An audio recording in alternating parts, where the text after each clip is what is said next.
Assalamualaikum warahmatullahi wabarakatuh.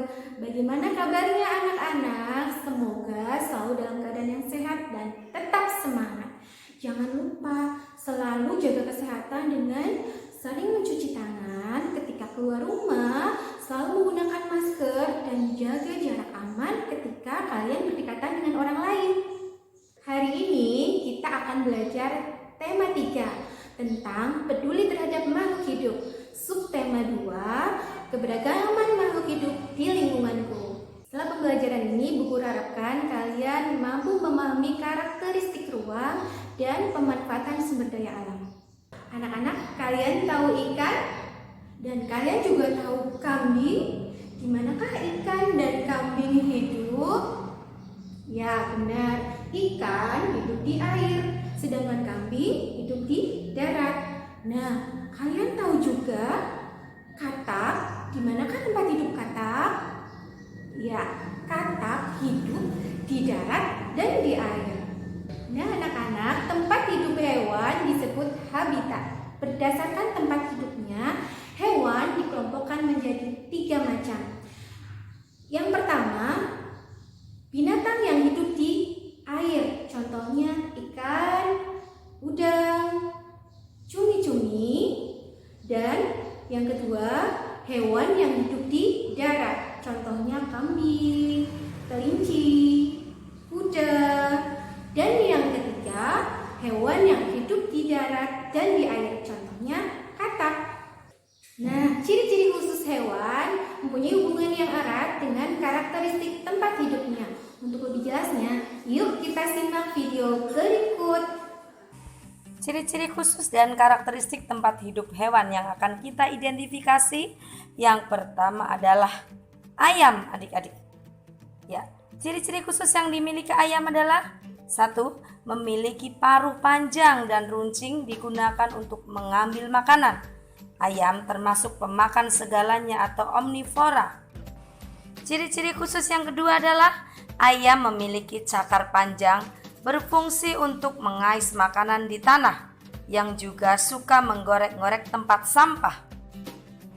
Ciri khusus yang ketiga yang dimiliki ayam adalah ayam memiliki bulu yang berfungsi untuk melindungi diri dari hawa dingin, adik-adik.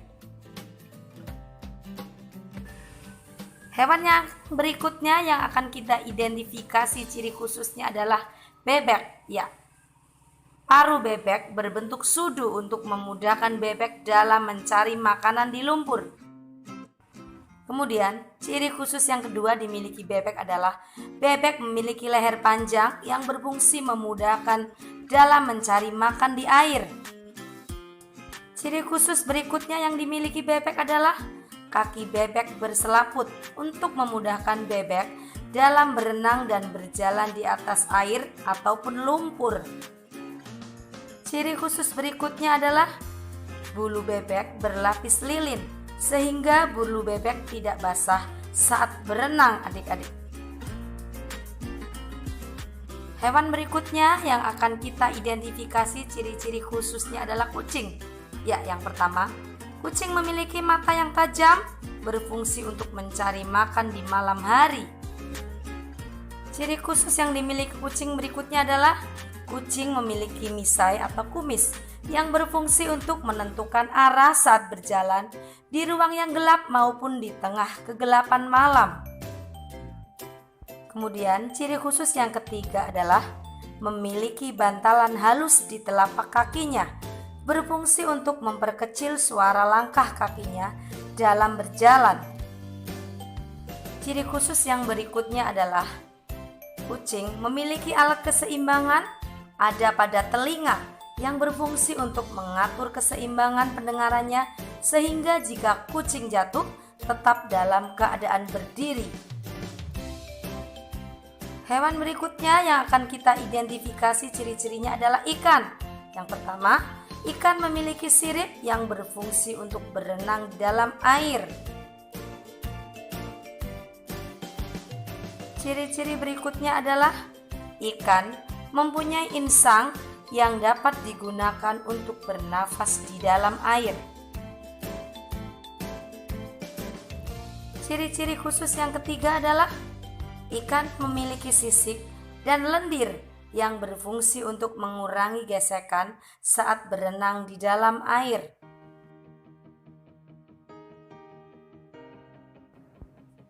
Ciri-ciri fisik yang berikutnya adalah bentuk tubuh ikan yang streamline atau sejajar dengan permukaan air untuk mengurangi hambatan di dalam air apabila ikan itu berenang, adik-adik.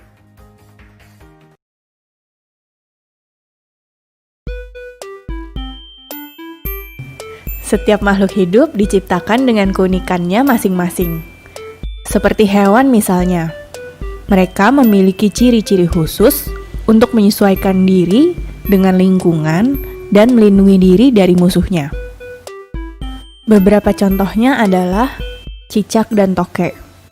Mereka memiliki kekhususan yaitu dapat memutuskan ekornya, memiliki perekat di telapak kaki untuk merayap di dinding, memiliki lidah yang panjang dan lengket untuk menangkap mangsanya. Contoh lainnya yaitu bunglon, memiliki ciri khusus dapat mengubah warna tubuhnya menyerupai kondisi lingkungan, dan untuk mengelabui musuh dan mangsanya. Perubahan ini disebut mimikri. Bunglon juga memiliki lidah yang panjang dan lengket untuk menangkap mangsanya. Kelelawar memiliki kemampuan khusus yang disebut ekolokasi, yaitu kemampuan mendeteksi benda dari pantulan bunyi yang digunakan untuk menangkap mangsa. Unta memiliki ciri khusus berupa punuk di punggungnya yang berisi lemak untuk cadangan energi. Kalajengking memiliki sengat di ujung tubuhnya yang mengandung racun untuk menyerang musuhnya. Beruang kutub berciri khas memiliki lapisan lemak yang tebal dan rambut yang lebat untuk bertahan di suhu yang sangat dingin. Walang sangit memiliki ciri yaitu mengeluarkan bau busuk menyengat untuk melindungi diri dari musuh.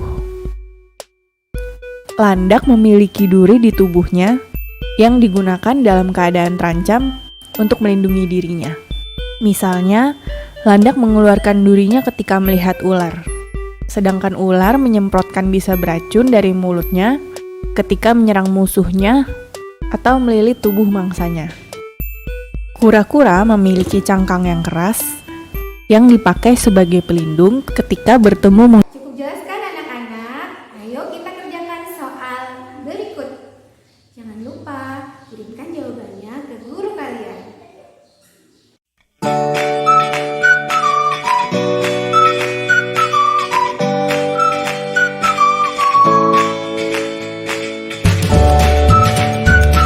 Bagaimana pembelajaran hari ini? Cukup menarik bukan? Jangan lupa untuk selalu jaga kesehatan di rumah, tetap rajin belajar, dan patuhi nasihat orang tua. Sekian pembelajaran hari ini. Wassalamualaikum warahmatullahi wabarakatuh.